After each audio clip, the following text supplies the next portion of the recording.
말씀은 열왕기상 7장 13절에서 22절 말씀으로 두 녹기둥과 희랑이라는 제목으로 함께 은혜 나누겠습니다. 사랑과 은혜가 풍성하신 하나님 아버지 감사합니다. 오늘 이렇게 하나님의 말씀을 전할 수 있으니 얼마나 감사하고 기쁨이고 하나님 앞에 찬양하며 예배드릴 수 있으니 얼마나 감사하고 기쁨인지 속히 우리 그날이 나와서 그 교회 성도들도 다 각자 제 교회에 나가서 찬양하며 예배드릴 수 있는 그날이 속히 오게 하여 주시옵소서. 감사하며 계신 예수님의 이름으로 기도드렸사옵나이다. 아멘. 네, 오늘 하나님의 말씀 두 녹기둥과 희람이라는 제목으로 하나님의 말씀을 선포하실 텐데 이 말씀은 제가 전도사 때 주일학교 아이들에게 참 말씀을 전했던 말씀이에요. 이 말씀. 그래서 우리가 건물을 짓다 보면은 아파트나 건물을 짓다 보면은 뼈대가 있잖아요. 기둥이 있어요. 기둥이 있는데 그 기둥이 튼튼하고 건실한 것을 세워야지 그렇지 않고 부실한 것을 세우면 어떻게 돼요? 그 집은 그 건물은 무너지고 맙니다. 옛날에 삼풍백화점이 왜 무너졌을까요? 그거는 기초가 바로 쌓아지지 않았기 때문에 무너졌습니다. 지금 왜 우리나라도 이렇게 지금 흔들리고 있을까요? 왜 코로나라는 이 전염병 때문에 지금 이렇게 흔들리고 있을까요? 그거는 나라의 어떤 건실하게 제대로 정치를 하지 못한 것도 있겠지만 제대로 정치를 모든 분야에서 제대로 어떤 병 쪽에서나 이런 재난 쪽에서 잘 튼튼하게 건실을 했다라면은 이게 스며들지 못하겠죠. 이런 사태가 일어나지 않았겠죠. 한 구석에 뭔가 그 집에 구멍이 났기 때문에 거기에 구멍으로 쥐가 들어가고 고양이가 들어가고 어떤 이물질들이 들어가서 그것들이 야금야금 그것들을 부수고 갉아먹고 해서 마침내 그것들이 무너지는 거예요. 그런 것처럼 우리의 심령도 내가 내 마음을 다스리지 못하고 자꾸 그 마음 속에 그 마음의 한가운데 틈을 주면은 그 틈을 비집고 아까나탄 말이 있을 때는 이때라 기회는 이때라 생각하고 미움, 시기, 질투, 원망, 불평, 게으름, 나태 그런 것들이 파고 들어와서 지금 코로나인데 예배 조금 안 드리면 어때? 그렇게 안일함과 태평함으로 그렇게 가다 보면은 내 마음은 내 생각과 내 마음은 내가 각오했던 그런 것들은 다 무너지고 서서히 무너져가는 거예요. 그래서 요즘은 자기 포장 시대가 너무 많아요. 그러니까 질보다는 양 많이 배출하고 많이 물건이나 이런 부분에서 많이 대량적으로 생산하는 거. 대량 생산하고 대량 선전하고 대량 소비하고 보이지 않는 기둥보다 외형이 더 치중을 차지하게 되고 신경을 더 쓰게 되죠. 기초야 어떻게 되든지 말든 간에 일적으로 보기만 좋으면 그만이에요. 그래서 요즘 현대사회를 가리켜서 포장문화 시대라고 말을 하고 있죠. 그래서 세상에는 이 건물뿐만 아니라 사람들도 똑같아요. 보기에만 그렇습니다. 외유내강 속의 것이 강하고 그렇게 나가야 되는데 속에는 텅 비어 있으면서 겉에만 그냥 이렇게 나가는 그러다 보면은 그 사람은 그 일은 무너지게 되었단 말입니다. 눈에 보이는 건물에만 기초와 기둥이 중요한 것이 아니라 우리 인생도 기초와 기둥이 중요하고 우리 가정이나 기업이나 국가도 기초와 기둥이 중요합니다. 더구나 하나님의 성전도 우리 신앙생활에도 그러한 기초와 기둥이 있어요. 흔들리거나 쓰러지지 않습니다. 보면은 내가 신학 다닐 때 신학 동기들 이렇게 보면은 하나님의 그 사명에 소명에 불타려갖고 불타서 막 남편이 아내가 반대하니까 이 가정을 깨고 자기는 이 길을 왔다 그렇게 막 간증하는 그런 것들을 많이 보게 돼요. 그러나 그거는 잘못된 신앙관이라고 생각해요. 잘못된 신학관이라고 생각해요. 대부분 또 그 전에는 그때 당시는 다 그렇게 또 신학교에서 그렇게 가르쳤어요. 근데 우선순위는 먼저 가정이에요. 가정이 말이지 먼저 바로 세워져야지. 소명 있고 사명 있고 그런지 가정이 바로 세워지지 않은 상황에서 내가 백날 강대상에서 이러고 저러고 떠들어봤자 너무나 잘하세요. 네 가정, 지 가정도 하나 다스리지 못하고 지 부부 남편, 아내도 하나 다스리지 못하는 주제에 무슨 강대상에서 누구를 어떻게 하라고 뭐 이렇게 하라고 떠들면은 그게 말이 그게 말씀으로 하나님의 말씀으로 들려질까요? 그래서 왜 이단들을 보면은 거의 가정을 다 팽개치고 나와요. 가정을 팽개치고 신천지가 얼마나 무서우냐면은 한 가족이 한 가정에 살면서도 딸도 모르고 아버지도 몰라요. 근데 보면은 어떤 딸이 얘기를 하는데 언제부턴가 일찍 나가고 늦게 들어오고 그러면서 이제 나중에 서서히 포섭을 하더래요. 딸한테도 그렇고 아버지한테도 그렇고. 그래서 딸은 자기는 그런데 안 나간다고 하니까 그러면 인연 끊다고 그러고 자기는 여기 갇혀있는 세상에서 여기서 더 이상 있을 필요가 없다고 그러면서 신천지로 갔다는 거예요. 그걸 보면서 이렇게 이단은 가정을 등한시하고 가정을 중요시하게 생각하지 않게 해요. 역대하 3장에 보면은 솔로몬이 다윗의 유언에 따라 성전을 건축하는 과정을 기록하고 있습니다. 본래 다윗은 생전에 하나님을 위하여 성전을 짓고 싶었지만 하나님은 그가 군인으로서 피를 많이 흘렸기 때문에 성전을 짓는 일에 합당하지 않다고 하여 허락하지 않으셨어요. 아무리 하나님의 마음에 다윗이 하나님의 마음에 합한 자라고 했어요. 그런 다윗이라고 하지만 무엇이나 다 할 수 있는 그러한 사람은 아니었습니다. 그렇습니다. 우리도 내가 다 할 수 있는 건 없어요. 내가 다는 다 못해요. 그러나 그렇기 때문에 우리가 협력하여 선을 이루는 거예요. 네? 내가 우리 김명수 성도님이 못하는 게 있으면 저는 또 잘하는 게 있고 제가 또 못하는 거 우리 성도님이 잘하는 게 있단 말이에요. 그러면서 그런 것을 못한 것을 잘하는 것을 서로 아울러서 이렇게 나가는 것이 하나님의 일이고 하나님의 교회예요. 교회. 그것이. 네.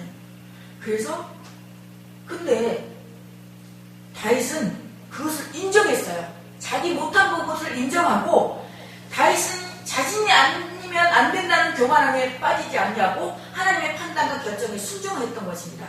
비록 자신이 하나님의 성전을 지을 수 없다는 것을 알매도 불구하고 다윗은 성전 건축을 위하여 열심히 준비했습니다. 후에 솔로몬이 성전을 지을 때 대부분의 재료들을 다윗이 준비하여 놓았던 것입니다. 미리 준비했던 거예요. 다윗은 아들이 솔로몬이 성전을 지을 수 있도록 편하게 이렇게 다윗은 자신을 드러내지 않으면서도 최선을 다해야 했습니다. 그것은 하나님의 성전에 제물로 드렸던 다윗의 헌신이었으며 그러한 다윗의 믿음과 희생이 있었기 때문에 하나님의 성전은 솔로몬 시대에 훌륭하고 아름답게 건축될 수 있었던 것입니다. 먼저 솔로몬의 성전이 어디에 세워졌는지 그 기초를 살펴보면은 역대하 3장 1절을 보면 솔로몬이 예루살렘 모리아산에 여호와의 정 건축하기를 시작하니 그곳은 전에 여호와께서 그의 아버지 다윗에게 나타난 곳이요 여부스 사람 오르난의 타작마당에 다윗이 정한 곳이라. 솔로몬의 성전의 기초는 바로 예루살렘 모리아산입니다. 그 옛날 아브라함이 하나님의 명령에 따라 독자 이삭을 번제물로 드렸던 바로 그 산이에요. 근데 역대하 21장에 보면 다윗이 하나님의 뜻을 어기고 인구조사한 일로 인하여서 징계를 받은 사건이 기록되어 있는데, 이스라엘 땅에 사흘 동안 전염병이 나타나 7만여 명의 백성들이 죽은 사건입니다. 이 전염병 사건이 지금 현재 일어난 이 코로나 사건만 있는 것이 아니라 예전에 우리가 태어나기도 전에 그때 당시에도 전염병이 있었어요. 그때 이스라엘을 치던 여호와의 사자가 오르난의 타작마당에 나타났을 때에 다윗은 백성의 장로들과 더불어 굵은 베옷을 입고 얼굴을 땅에 엎드려 자비를 구하였고, 거기서 여호와를 위하여 단을 쌓았을 때, 예배를 드렸을 때 비로소 그 재앙이 그쳤습니다. 이에 다윗은 여호와의 자비의 국률이 나타났던 오르난의 타작마당을 금 600세겔을 주고 사들였어요. 그 오르난의 타작마당이 바로 솔로몬의 성전의 기초가 된 예루살렘의 모리아산입니다. 우리는 이 아브라함의 독자 이삭을 번제로 드리려고 했던 모리아산, 또 다윗이 번제단을 쌓음으로 여호와의 자비와 긍휼이 나타났던 오르단의 타작마당의 성전 기토가 되었다는 사실을 우리는 주목해야 됩니다. 이곳은 훗날 우리 주 예수 그리스도께서 우리의 죄를 위하여 십자가를 지셨던 갈보리 언덕이에요. 이렇게 기초를 이렇게 쭉 살고 따져 내려가다 보니까 우리의 죄를 위해서 십자가에 돌아가셨던 그 갈보리 언덕에서 장차 독생자 예수 그리스도께서 우리의 죄를 위하여 자신을 번제물로 드릴 곳에 솔로몬의 성전이 세워졌다는 것은 우연의 이치가 아니라 하나님의 놀라운 계획과 섭리가 있다는 것입니다. 따라서 솔로몬의 성전의 기초는 예수 그리스도의 십자가라는 것을 발견하게 됩니다. 이제 성전 건축이 거의 완성 단계에 이르렀습니다. 본문에 의하면 솔로몬은 성전 앞에 두 개의 큰 기둥을 세웁니다. 17절에 보면은 역대하 3장 17절에 보면 그 두 기둥을 성전 앞에 세웠으니 왼쪽에 하나요 오른쪽에 하나라. 오른쪽 것은 야긴이라 부르고 왼쪽 것은 보아스라 불렀더라. 여기에서 야긴이라는 이름의 뜻은 저가 세우시다라는 뜻이고, 보아스라는 이름의 뜻은 그에게 능력이 있다라는 뜻이 있습니다. 우리는 여기서 솔로몬의 신앙적인 훌륭함을 발견할 수 있는데, 웬만한 사람 같았으면 두 기둥을 세우고 하나는 다윗, 하나는 또 한쪽은 솔로몬이라고 지었을 거예요. 근데 솔직히 누구나 자신의 이름을 높이고 드러내기를 원하는 것은 누구나 있어요.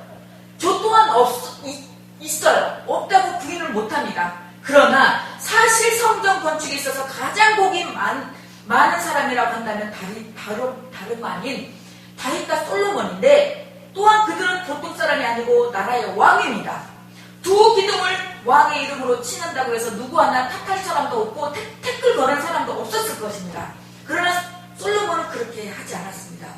예루살렘 성전은 다윗이나 자신의 힘과 능력으로 세운 것이 아니라 하나님께서 자신의 능력으로 세우신 것이라는 점을 분명하게 밝히기 위하여 솔로몬은 야긴과 보아스라는 이름이 두 기둥을 성전 앞에 세웠던 것입니다. 오늘 우리에게도 야긴과 보아스의 신앙이 있어야 합니다. 그것은 자신의 이름과 공적과 의를 드러나지 않는 신앙, 오히려 자기를 부인하고 하나님께 모든 영광을 돌리는 신앙입니다. 그분만이 우리 인생을 전능하신 능력으로 세우실 수 있는 분임을 고백하는 신앙입니다. 왜? 큰 교회에서 지금 우리는 개척교회다 보니까 봉사할 일도 없고 크게 큰 일이 별로 없지만, 큰 교회는 굉장히 주방서부터 주일학교부터 중고등부부터 굉장히 성가대 많아요. 근데 하다가 왜 좌절하고 실망하고 또 권태기를 느끼고 회의감을 느끼는지 아세요? 누가 알아주고 누가 저기 해주면은 세워주고 그러면은 좋아서 저기 하다가, 누가 알아주지 않으면은 언제 그래? 또 소신자 때는 그래요. 나만 사랑받고 있다가 어느 새로운 사람 오면은 그 사람한테 관심을 더 갖는 것 같아. 그러면은 또 거기에서 또 소외돼. 소난 마음이 들어. 섭섭이가 들어가요. 그러면은 나도 모르게 그래, 나는 이제 여기서 더 이상 나한테는 관심이 없구나. 나는 그렇지 않거든요. 그거는 자기 생각이지 그렇지 않거든요. 교회는 이 목사는 담임 목사는 어느 누구나 다 동일해요. 이 사람도 저 사람도 다 똑같이 관심 가고 똑같이, 단지 새로운 사람이면은 새로운 새신자는 모르니까 단지 그 사람에게 또 어떤 그 신앙의 길을 갈 수 있도록 그 길을 만들어줘야 되기 때문에 조금 더 그 부분에 대해서 새로운 분한테 관심을 갖는 거는 있으나, 그렇다고 해서 그 사람한테, 새로운 사람한테 관심을 갖는다고 해서 지금 기존에 있는 분들한테 관심이 없는 거 아니거든요.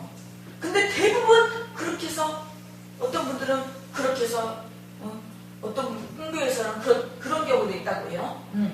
자기는 인사를 했는데 다른 분한테는 막 반갑게 인사하니까 막 받아주고 손도 잡아주고 그러는데, 자기한테는 나한테는 인사해도 인사도 안 받고. 저도 한때 그런 때가 있었어요. 저도 선거 때 저도 그랬어요. 목사님은 나한테 관심이 없나 봐. 이제 나는 이제 관심이 떨어졌나 봐.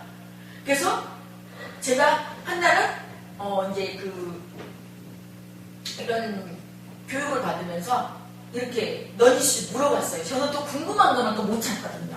그래서 그 목사님께서 그것이 아니고 이렇게 자세히 이렇게 관심이 떨어진 것이 아니고 새로운 사람이니까 이렇게 그분들한테 조금 더 신경 쓴 거는 있지만 관심이 떨어지거나 싫어진 건 아니다. 싫어서가 아니다 라고 얘기를 해서 제가 그때에서야 깨우쳤어요. 예.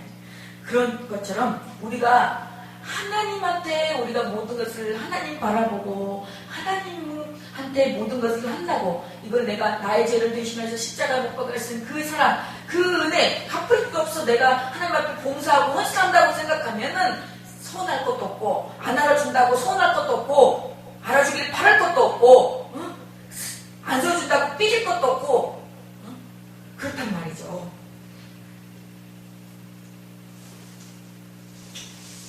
그분만이 우리 인생의 전능하신 능력을 세울 수 있는 분임을 고백하는 시간입니다. 그렇습니다. 전능하신 하나님만이 우리 인생의 삶을 세우실 수가 있습니다. 하나님 외에는 그 누구도 그 어떤 것으로도 우리의 삶을 세울 수도 없고 또한 세워질 수도 없습니다. 그렇다면 도대체 이 두 기둥은 무엇을 의미하는 것일까요? 그 기둥들의 임무는 눈에 보이지 않는 성전을 바치는 것이었어요. 눈에 보이는 예루살렘 성전을 바치는 기둥들이 많이 있었지만 눈에 보이지 않는 성전을 바치는 기둥은 바로 야긴과 보아스라는 두 녹기둥이었어요. 그러면 눈에 보이지 않는 성전이란 무엇일까요? 그것은 바로 이스라엘 백성 전체를 상징합니다. 그렇다면 누굴까요? 여러분과 저예요. 여러분들과 저란 말입니다. 이스라엘 백성들을 세우시는 분은 하나님이시며 그분의 능력으로 이스라엘은 유지된다는 것을 상징적으로 보여주는 것이 솔로몬이 성전 앞에 세웠던 두 기둥, 야긴과 보아스였습니다. 오늘날 많은 교회들이 여러 문제에 휩싸여 그 기둥들이 기울어지고 무너지는 것을 자주 목격합니다. 교회뿐만일까요? 세상에서도 같습니다. 회사나 부도 나거나 회사 보면은 부도 나거나 뭐 망했다고 그런 그 매스컴을 보면은 그 파고 들어가면은 다 이유가 있어요. 이유 없이 무너지지는 않아요. 이유 없이 망하지는 않고요. 기둥이 무너진다는 것은 대형 사고를 의미합니다. 많은 사람들이 상처를 입거나 목숨을 잃게 되고, 그렇다면 우리가 지켜야 할 보이지 않는 성전의 두 기둥이 무엇입니까? 하나님의 말씀과 성령의 두 기둥입니다. 내가 바로 서여 있지 않으면 나로 인해서 많은 사람들이 죽어요. 이 내 기둥, 나를 이 말씀과 성령으로 이 두 기둥을 바로 세워야 돼요. 그래야지만이 흔들리지 않고 우러나 자로나 치우치지 않고 곧장 갈 수가 있다는 거예요. 그런데 여러분, 놀라운 것은 오늘날 많은 사람들이 진정한 기둥을 세우고 그것을 의지하기보다는 엉뚱한 기둥을 세우고 그것을 의지하려고 한다는 점입니다. 일반적으로 사람들이 신뢰하고 의지하는 기둥에는 과연 어떤 것들이 있을까요? 첫 번째는 자기 자신입니다. 많은 사람들이 자기 자신을 신뢰하고 의지합니다. 또한 자신의 손과 힘으로 무엇인가를 세우고 이뤄보려고 노력합니다. 그러나 우리는 무능하고 무지한 존재들입니다. 따라서 자기 자신을 신뢰하고 스스로 힘으로 얼마든지 자신의 삶을 세울 수 있다고 생각하는 것은 어리석은 일이 아닐 수가 없습니다. 그러나 주님께서 붙들어주지 않으면 한 치 앞도 살아갈 수 없는 우리들의 인생입니다. 그래서 시편 37편 24절에 보면 그는 넘어지나 아주 엎드러지지 아니하면 여호와께서 그의 손을 붙들고 있으니까 넘어지지 않는 거예요. 디모데후서 3장 1절에 자랑하며 교만하며 비방하며 쭉 이렇게 나옵니다. 자기를 사랑하지 말라는 것이 아니에요. 그러나 그 자기를 사랑한다는 것이 자기를 뭐 이렇게 그 어떤 악한 사탄 마귀로부터 들어오지 못하도록 자기를 무장하는 거예요. 응? 그것들이 들어오면 얼마나 괴롭고 힘들어요. 그것들이 밥이 돼서 이리 끌려다니고 저리 끌려다니고 마귀 밥밖에 더 돼요. 그래서 자기를 사랑해야 된다는 거예요. 자기를 어떻게? 자기를 뭐 가장 예쁘게 하고 옷을 잘 입고 그것으로 자기를 사랑하는 것이 아니라 자기를 말씀과 기도로 자기를 사랑해야 돼요. 근데 자기를 사랑하는 것이 어떻게 자기를 사랑하는 줄 아세요? 자기 생각을 사랑하고 자기 의지를 사랑해요. 내 주먹을 믿는다 그러고. 응? 두 번째로 재물이에요. 재물. 오늘날 많은 사람들이 하나님보다 재물을 더 사랑하며 의지하며 그것을 생명을 걸어요. 재물이 하나님의 자리를 대신 차지하고 있으면서 사람을 지배하고 있기 때문입니다. 따라서 오늘날 우리들에게 있어서 재물은 가장 큰 우상이 되어버렸습니다. 만약 재물이 우리 인생을 튼튼하게 세우고 우리 시선을 하나님께로 향하게 한다면 마땅히 그것을 추구하는 삶을 살아야 할 것입니다. 그러나 오히려 그것이 우리 인생을 흔들거리게 만들고 우리의 시선을 하나님이 아니라 세상으로 향하게 한다면 차라리 그것을 포기하는 것이 낫지 않겠습니까? 우리가 내가 백날 몇 억을 갖고 있고 몇 조를 갖고 있으면 뭐예요? 그것을 하나님의 뜻대로 쓰지 못하고 하나님께서 원하시는 곳에 사용하지 못한다면은 돈의 노예가 되고 그렇게 써서 이 땅에서 몇 억 갖고 있어서 호화호식 누리고 이 땅에서 그렇게 산들 내 영혼은 죽으면 쭉 가버리는데 쭉 가면은 그게 무슨 소용이 있냐고요. 우리 죽을 때 돈 1원도 갖고 가지 못해요. 죽을 때 빈손으로 가야 돼요. 빈손으로 태어나서 빈손으로 간단 말입니다. 공수의 공수거예요. 우리가 어디다가 가치 있는 삶을 두고 살아가야 됩니까? 세상적인 부유함보다는 차라리 신앙적인 가난함을 선택하는 것이 우리의 인생을 하나님 앞에 튼튼하게 세우는 것이라면 극단을 선택하는 것이 지혜로운 인생이 아니겠습니까? 야긴과 보아스의 신앙을 가진 자는 재물을 의지하고 그것을 지배를 받는 자가 아니라 오히려 그것을 지배하고 다스리는 자가 돼야 돼요. 네. 우리가 돈이 필요 없다는 것이 아닙니다. 돈 필요합니다. 이 땅에서. 그러나 그것의 노예가 되면 안 되는 거예요. 그것을 다스리고 우리가 그것을 누려야죠. 그래서 디모데전서 6장 9절에서 10절을 보면 부하려 하는 자들은 시험의 올무와 여러 가지 어리석고 해로운 정욕에 떨어지다니 곧 사랑으로 침륜과 멸망에 빠지게 하는 것이라. 돈을 사랑함이 일만하게 뿌리가 되나니 이것을 사모하는 자들이 미혹을 받아 믿음에서 떠나 많은 근심으로써 자기를 찔렸도다. 그러니까 자기 꾀에 자기가 넘어가서요. 응? 돈이 모든 것이 이 악의 뿌리가 뭐냐면은 일만하게 뿌리가 이 돈에서 나는 거예요. 돈에서. 욕심에서. 그래서 믿음에서 떠나서 누가 어떻게 한 것이 아니고 자기 스스로 자기를 찌르는 거예요. 많은 근심으로. 세 번째는 조직입니다. 사람들은 어떻게 하든지 조직을 만들어 놓고 자신이 거기에 속함으로 안전을 보장받으려는 심리를 가지고 있습니다. 그러나 그건 역시 우리 인생을 튼튼하게 세울 수 있는 기초나 기둥이 되지 못합니다. 만약 어떤 사람이 조직의 힘을 빌려 자신의 삶을 세우려고 한다면 그 또한 우상이 될 것입니다. 그러한 사람은 절대로 승리할 수 없으며 오히려 조직에 의해 쓰라린 패배를 맛보게 될 것입니다. 하나님 외에 그 누구도 그 어떤 것도 우리의 인생의 기초와 기둥이 되지 못합니다. 자기 자신도 재물도 조직도 우리가 의리하고 의지할 것은 못 됩니다. 오직 하나님만이 우리의 삶을 세우실 수가 있고 그분만이 능력이 있습니다. 이제라도 우리는 자기 신앙과 자기 삶 속에 가정이나 교회의 잘못된 기둥은 가감하게 뽑아버려야 하고 그것을 하나님이 세우시다라는 야긴의 기둥과 하나님에게 능력이 있다라는 보아스의 기둥을 세워야 합니다.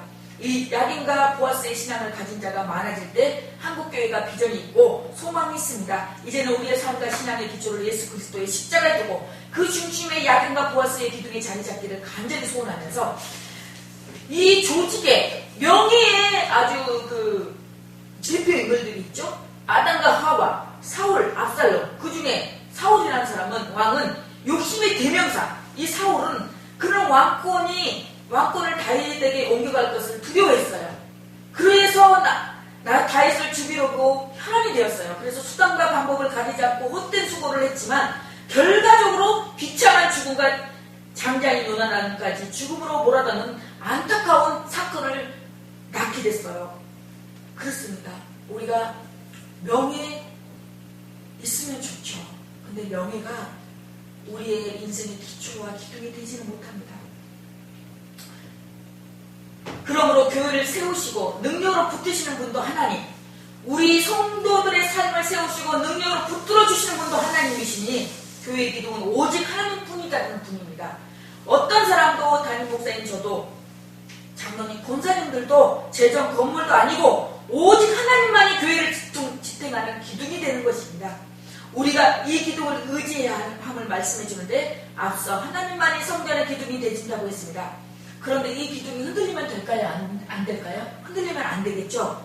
어떤 흔들림이 있어도 지진이 나도 천지가 나도 태풍이 나도 우리는 그 자리에 그 건물에 기둥으로 떡하니 받치고 있어야 돼요. 기둥이 흔들리면 온 건물이 다 무너지고 기둥이 튼튼하게 흔들리지 않으면 건물은 요동하지 않습니다. 그러므로 하나님의 성전이 기둥으로 떡 받치고 계시는 어떤 풍파나 시험이 와도 교회는 흔들리지 않는 것입니다. 성도들의 그 기둥에 의지하면 삶에 어떤 문제가 생겨도 요동하지 않고 이겨내는 것입니다. 제가 만약에 여기서 흔들려갖고 예배도 안 드리고 세상 막 그러면은 어떻게 되겠어요? 이 교회가 유지되겠어요? 지탱이 나가겠어요? 이렇든 저렇든 태풍이 불든 저기 했든 그래도 하나님께서 힘을 주시고 용기를 주셔서 그래도 여기에 버티고 있으니까 하나님께서 세워나가시는 거지. 내가 평양 감사도 쟤 싫으면 지가 싫으면 못한다고 내가 그래도 여기에 있으려고 하니까 하나님께서 좋은 분도 보내시고 또 전도하다가 또 보면은 성도를 또 보내주시고 하는 거지. 나 못한다고 날 몰아잡아요. 그러면 하나님도 못해요. 병자가 내가 고치려고 하는 의지가 있고 환자가 내가 나서려고 하는 의지가 있어서 막 병원에서 하는 대로 하고 해야지 그 병이 고쳐지지. 나 이거 재활치료도 힘들어서 안 하고 약도 쓰다도 안 먹고 그러면 그거 병이 나을 수가 있어요? 낫지 않잖아요. 그런 것처럼 우리는 기둥으로서 여기에 버티고 있어야 되는 거예요. 예수님께서 포도나무고 우리는 가지예요. 그 포도나무에 포도가 붙어 있어야지만이 열매를 맺는 것처럼 우리가 예수님 안에 예수님께 붙어 있어야지만이 영원한 생명을 얻을 수 있고 영원한 구원을 받을 수가 있는 거예요. 그래야지만 예수님께 붙어 있어야지만이 우리가 필요한 거 하나님 예수님도 우리 필요한 것을 하시고 채워주시고 또 병도 낫게 하시고 아픈 것들도 쫓아내시는 거지. 세상의 것을 의지하지 맙시다. 사람은 사랑할 대상이지 의지할 대상이 아닙니다. 세상도 변하고요. 사람도 변해요. 네. 세상도 흔들리고 사람은 조금만 무슨 일이 생기면 요동치고 사람이나 세상의 것을 기둥 삼고 살면 우리도 언젠가 흔들리고 무너지는 법입니다. 기둥은 흔들리지 말아야 되겠죠? 그래야 우리도 안 무너집니다.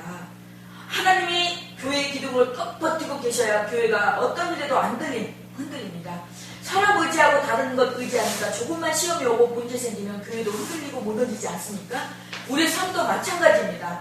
오직 흔들리지 않고 변하지도 않으신 하나님, 세상 모든 것은 다 변해도 영원히 변치 않는 하나님만 의지하고 그분만 기둥으로 붙잡고 사는 여러분이 되시길 바랍니다. 히브리서 13장 8절에 어제나 오늘이나 영원토록 동일하시니라. 이사야 40장 보면 푸른 마른 꽃은 시드나 우리의 말씀은 우리 하나님의 말씀은 영원히 서리라.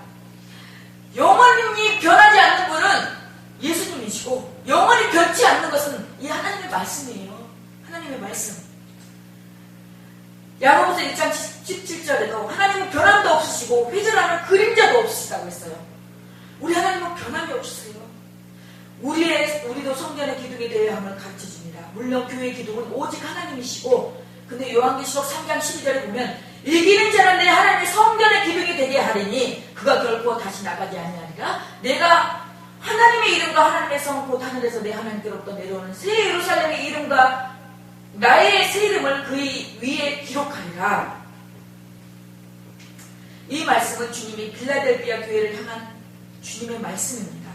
어떤 시련과 고난에도 넘어지지 않고 끝까지 견뎌내어 승리한 성도들은 하나님의 성전의 기둥이 되게 하셨다는 것입니다. 그러므로 여러분도 믿음으로 끝까지 승리하면 성전의 기둥이 되는 줄로 믿으시길 바랍니다. 야긴과 보아스 두 기둥 머리에 백합화 장식은 예수 그리스도를 상징한다고 합니다.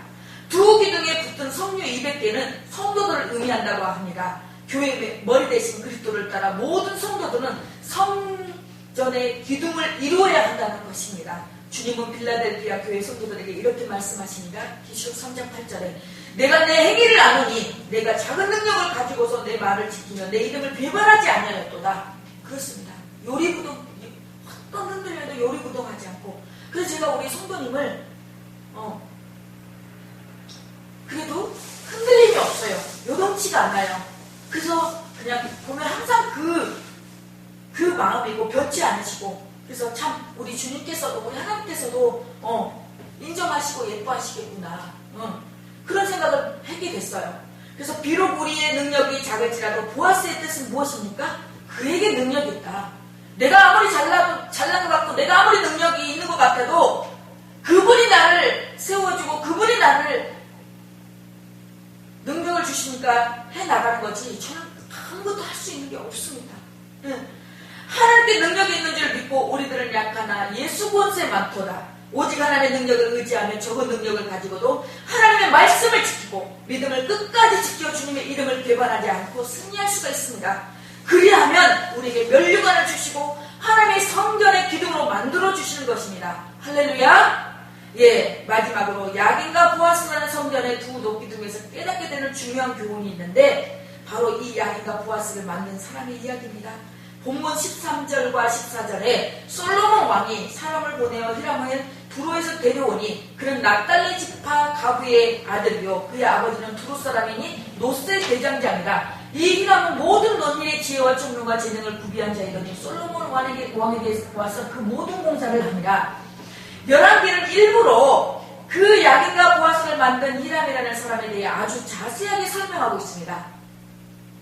바꾸어 말하면 열왕기는 역대기가 다루지 않는 내용, 히람이라는 기술자에 대해 일부러 아주 자세히 기록하고 있다는 것인데, 거기는 분명한 중요한 까닭이 있습니다. 열왕기상 7장 13절에 보면 솔로몬 왕은 성전을 건축하면서 일부러 드로의 사람을 보내 히람이라는 기술자를 스카우트하고 있는데, 히람은 노세 대장장이었어요. 옛날에 말하면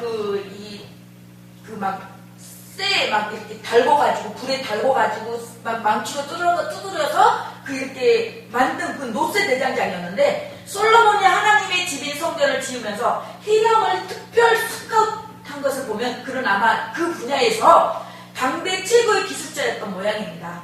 그런데 14절에 뭐라고 말씀하고 계십니까? 그는 납달리 지파 가부의 아들이요 아버지는 두루 사람인데, 납달리 지파라면 어머니는 이스라엘 지파이고 이스라엘 사람이고 아버지는 두루 이방인인 것입니다. 그의 아버지 역시 노세 대장장이었어요. 근데 아들이 아버지의 대를 이어 노세를 다루는 기술자가 된 것이죠. 그런데 그 다음에 중요한 것은 이 히람은 모든 논일의 지혜와 총명과 재능을 구비한 사람이었다는 것입니다. 적어도 노수를 다루는 데 있어서는 당대 최고의 기술자, 즉 명장 소리를 듣는 사람이었다는 것입니다. 솔로몬은 바로 히람에 대한 명성을 듣고 일부러 이방인의 피가 섞인 히람을 불러 하나님의 성전에 쓰일 모든 노수로 만들 기구들을 만들게 했고, 그 중에 대표적인 작품이 제가 아까 말씀한 야긴과 보아스라는 두 기둥인 것입니다. 생각해 보십시오. 솔로몬 성전에 들어갈 때 제일 먼저 눈에 띄는 것이 무엇입니까? 성전 주랑 앞에 떡하니 세워진, 양쪽에 세워진 야긴과 보아스 두 높기둥이 있겠지요. 그러면 이 두 기둥이 누구의 작품입니까? 바로 히람의 작품이에요. 그러므로 히람의 작품은 거룩하고 웅대한 성전을 대표하는 명작품이 된 것입니다. 히람은 이방인으로서 갑의 아들입니다. 대장장이로 남들 보기에 화려하지도 좋아 보이지도 않는 천한 직업을 가진 사람이에요. 아버지의 뒤를 이어서 대장장이를 하다가 끝날 만도 하면 별 볼 일 없는 인생이에요. 이처럼 타고난 조건은 별로 안 좋지만 환경도 안 좋았지만 그는 적어도 자신의 분야에서 최고의 기술을 준비한 사람이었기에 솔로몬 임금의 특별 스카웃을 받아 당대 최고의 기술자로서 성전의 대표적인 두 기둥을 작품으로 남긴 사람으로 귀하게 쓰임 받았습니다. 그렇습니다. 우리가 텔레비 가끔 보면 긴 열전을 보면은 그 분야에 정말 전문인 사람이 있어요. 그 사람을 얘기를 들어보면은 어렸을 때부터 쭉 몇 년간 계속 그 일만 해왔어요. 그 분야만. 그래서 거기에 유명한 사람이 되어서 긴 열전에 나오고 또 그런 걸 보죠. 그래서 우리 성도님도 젊었을 때부터 장사로 쭉 해서 장사에는 누구보다도 잘하실 거예요. 도가 터졌을 거예요. 그런 것처럼 우리가 혹시 지금까지 내 조건이나 환경이 남들보다 안 좋다고 불평하지 않았습니까? 집안도 안 좋고 남들처럼 그럴듯한 부모를 만난 것도 아니고 또 내가 지금 하고 있는 일 직업이 안 좋다고 불평만 하고 있지는 않습니까? 내 모든 삶이 왜 이리 남들보다 떨어지고 못나 보이냐고 말입니다. 하지만 이라고 보십시오. 누가 뭐래도 내 분야에서 최고로 인정받도록 준비한 사람이 되니까 하나님께서 먼저 스카웃되고 하나님께 스카웃되고 특별히 부름받는 귀하게 쓰임받는 인물이 되지 않았습니까? 그렇습니다. 각자 다 그 처소에서 각자 자기 할 일들이 있어요. 응? 목회자는 목회자답게 목회자는 목회자, 성도는 성도, 사장은 사장, 그 분야에서 최선을 다할 때 응? 하나님께서도 보시고 그 사람에게 능력을 주고 저기 하는 거지. 응? 이것도 아니고 저것도 아닌 상황에서 그러면은 사람 보기에도 뭔가 뭐야? 그런데 하나님 보시기에는 오죽하겠냔 말입니다. 야긴과 보아스가 주는 마지막 교훈은 이것입니다. 우리가 환경이나 조건을 탓하지 말고 내 직업이나 현실을 비관하지 말고 히람처럼 내 분야에서 지혜와 총명과 재능을 구비한 사람이 되십시오. 지혜와 총명과 재능은 하나님이 주시는 것입니다. 나도 최선을 다해 노력하고 준비해야겠지만 무엇보다 하나님이 히람처럼 지혜와 총명과 재능을 주셔서 언제든지 부름받아 쓰임받을 준비를 해야 합니다. 내가 쓰임받을 준비도 안 돼 있는데 하나님께서 쓰시겠다고요. 응? 내가 준비가 돼야지. 그 분야에서 준비가 돼야 되고 누가 봐도 인정이 될 만한 때 그때 하나님께서 쓰신다는 거예요. 그러면은 내가 준비하는 것은 준비하고 그것을 만들어 놓는 것은 내가 하기 나름이에요. 내가 만들어야 돼요. 누가 만들어 주지 않나요? 그러면 언젠가 반드시 하나님께 귀하게 쓰임받습니다. 저는 가방끈이 짧습니다. 저는 건강이 안 좋았어요. 저는 나이가 많았어요. 저는 능력이 부족해서요. 이런 핑계를 대기 시작하면 더 이상 쓰임받을 수가 없습니다. 내게 없는 것만 찾기 시작하면 절망뿐이고 지금 내가 있는 것, 내가 할 수 있는 것 선에서 하다 보면 하나님께 받은 것을 먼저 찾아보시면 그리고 누가 뭐래든 그 분야에서 전문가가 되십시오. 직업에서도 교회에서도 봉사하는 분야에서도 그러면 하나님이 더 귀하게 쓰십니다. 지금 내 자리에서 하나님의 영광을 드러내는 사람으로 사용하십니다. 기둥을 이렇게 만들었고 또 두 줄 성류를 한 그물에 둘로 만들어서 기둥 꼭대기에 있는 머리에 두르게 하였고 다른 기둥 머리에도 그렇게 하였으며 주랑 기둥 꼭대기에 있는 머리에 네 깁스를 백합포 모양으로 만들었으며 18절 19절에 말씀하고 있는데 성전에 있는 두 녹기둥에 성류와 백합화를 만들어 놓았어요. 이 성류는 풍요로움을 상징하고 또한 선행의 열매를 나타내기도 합니다. 그리고 성류의 장식은 대제사장의 의복에도 사용되었습니다. 출애굽기 28장 33절에 나오는데 대제사장은 목회자, 오늘날로 말하면 목회자들 말하는 거죠. 거기에도 성류의 장식이 만들어졌어요.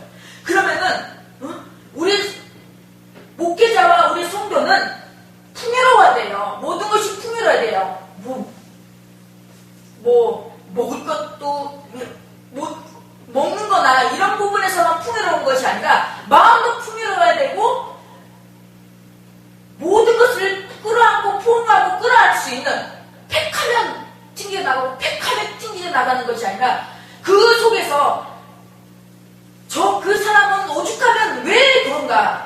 그럴까? 저 사람이 왜 그럴까라는 생각을 하면서 그 사람을, 그 영혼을 생각하면서 그 영혼을 위해서 기도할 때, 그럴 때, 그러면 하다 보면은 나도 능력받고 그 사람도 치유가 되고 그렇게 된다는 거죠.